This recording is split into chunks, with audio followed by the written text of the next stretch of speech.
This is the Sunshine Cathedral perspective. Defying the law, these Ugandan mothers won't abandon their queer kids. The passage of Uganda's Anti-Homosexuality Act in 2023 made life even more dangerous for LGBT people and those who support them. Lengthy prison sentences and even executions are punishments that can be meted out for the so-called crime of homosexuality. Supporting gay people can be called the promotion of homosexuality, and that can also result in a prison sentence.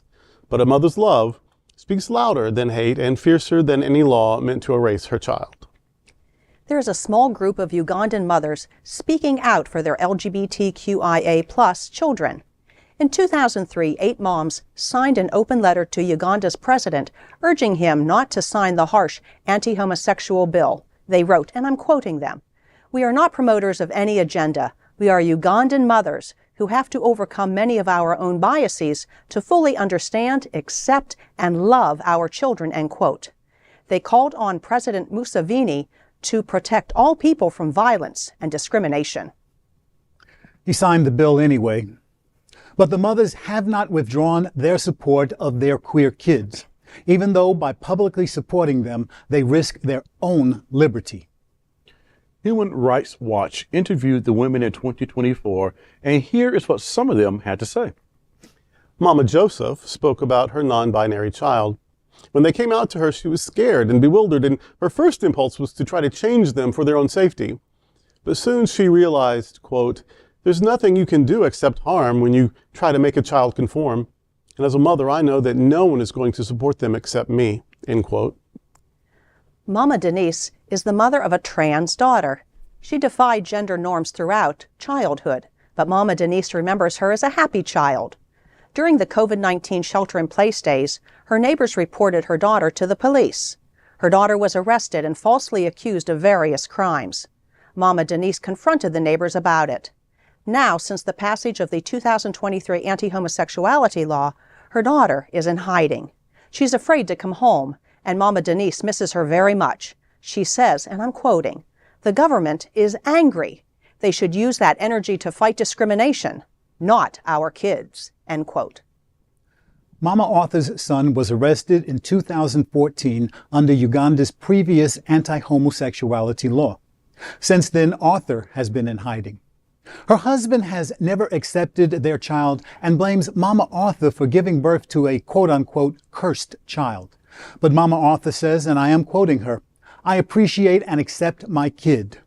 She challenges religious leaders, saying, again quoting her, "If you are a person of faith, you should preach love, not hate," end quote. Each of the mothers has similar stories of their lesbian, gay, transgender, or non-binary child being harassed, threatened, fearful of being arrested, and some, under older laws, were arrested. Mother Joshua stated, quote, "Our kids are the easiest target, but they're not the problem. None of this will bring jobs. It won't build roads. It won't feed children. It's all distraction," end quote. In addition to the open letter in 2023 and talking with HRW Human Rights Watch in 2024, these mothers have attended court hearings and spoken on radio programs. Their support of their children is not just personal, it's political, and it's potentially dangerous. Still, it isn't just these 8. The number of supportive mothers of queer children is increasing. Not all are as vocal as these 8, but the mere fact of never abandoning or condemning their children can be seen as radical in Uganda. One mother said, quoting, "We know our children and we love them." There is something about the power of a mother's love in a situation like this Yes. that cannot be overlooked and it cannot be denied. Mothers who stand up in the face of religion that is harmful, mothers who stand up to husbands who may want to disown their children, mothers who stand up to people in their community who calls the law on their children. There's something about the power of a mother love in Uganda that there's a lot that we can draw strength from, and we draw examples from how we can share that love. Because as they clearly stated, none of this is all distraction. Mm-hmm. None of this is going to bring jobs to their community. None of this is going to get roads built. None of this is going to get well done. This is just distraction. And I often wonder, a distraction to what end? There's nothing good that will come out of these laws that have been placed on the books and still being carried out. But I just go back to the fact that there's a unique power in a mother's love in a situation like this. Not all kids has the best relationship with their moms, but in this situation, this is the power of a mother's love, an example of what a mother's love could look like, and can be an example for how, when we hear stories of how children are being treated, we can turn to this type of witness and say their moms will stand up for you. It's a big contrast to me to see these women risking their own lives. Really, I mean, they could go to jail. They're trying to protect their children, but anything in defense of homosexuality you can be accused of promoting homosexuality, and that comes with prison sentence.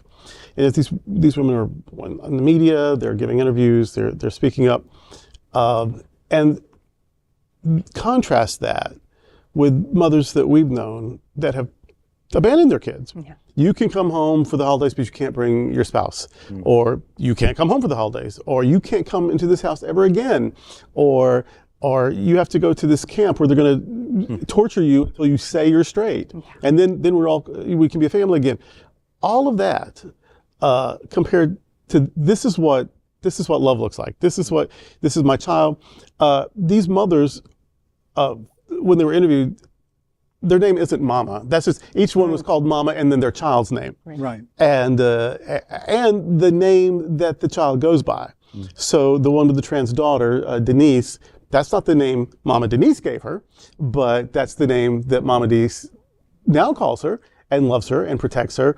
And so that's what that Mama Denise, Mama Joseph, all that was. But these people these women are showing, and that's what mothers are meant to do. That's what parents are, guardians. Any time that you're responsible for this other life, you're meant to. I remember in the 1990s, I was at a church and there was a little something on the lawn, and I just wanted to go see what it was. And I went to see it. And it was a little bird's nest, not in a tree but I don't know why she did it, but she did. And as I got. And I'm a person of size. I was a skinny kid, but that didn't last long, and I've never been able to get back to it. So this 6 foot tall, 200-something pound, compared to a little bluebird, hulking creature coming, and that little mama bird cursed me out in every language that birds can tweet. She stood with chest out. I mean, really, she could fit my hand. She had chest out, head up. Nothing was happening to these babies. And I would have to dismember her to even get to these legs. So I'm like, all right, I just wanted to see, I backed up. But that's mothers. That's what you're meant to be. So if you have been so damaged by religion or politics or social prejudice or whatever, that you can't be the mother that a bluebird is. Hello. That's time for some reflection. Right. Hello. There's a term that is often used. It's called mama bears. Yeah. And they are the ones who will really speak out to care for their LGBTQ plus children. There was a really great documentary on PBS here not all that long ago about the mama bears here in the United States, and what they had to go through, defending their child and their support of their child against neighbors, against church, that kind of thing. So these mama bears of Uganda, God bless you. Yeah. God bless you. 100. I came out in 1973. So, when you're doing those computer things and you got to roll and scroll until you get to the year of your birth, it takes me a moment. But I came out in 1973. And it shows you 50 is not too late. Just come on out whenever you are ready. Come out. And I love you. 73, all right. See, he's just a nice child. When I came out, the only person I worried about acceptance from was my mother. Yeah. And my mother, like one of the mothers in the Ugandan story, worried about what society would do to me. She didn't worry about her love for me because I think that most mothers, if they are in tune with their child, know their child long before their child ever comes out. But when I came out, she was my most supportive ally. And I knew that with her love and her acceptance, I didn't have to worry about anything or anybody else. So yeah, a mother's love is something that is truly special and something that should not have to be earned. Yeah. And with these 8 mothers, they show what true love is. Yes. And when mothers and dads and siblings say, well, I didn't know, I just know. Or when these crazy fundamentalist people say, oh, well, just pray it away, or it's not even true, or you chose it, or you can make it go away, or whatever. If nobody knows, and even the kid is like, it's not innate, it's just something they picked up at some point, how do all the bullies know who to pick on? Yeah. Hello, that's a beautiful question. How do the 4th graders and the 5th, how do they know? Yeah. Yeah. How do they know even before the person does sometimes? How do the bullies know? Yeah. It's there, it's always been there, and somehow the bullies pick it right up. Yep. And so of course it's innate. Yep. And those children don't need one more bully in their life. Right. They need some protection from it. And if not your parents, who? Yeah. Yeah. I remember coming out to my parents years and years and years ago. And they looked at me and they said, yeah, we knew. Yeah. We knew that.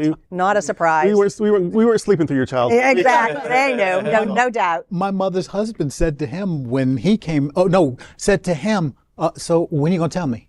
Yeah. That was her comment Everybody to him. knew. She knew. Yeah.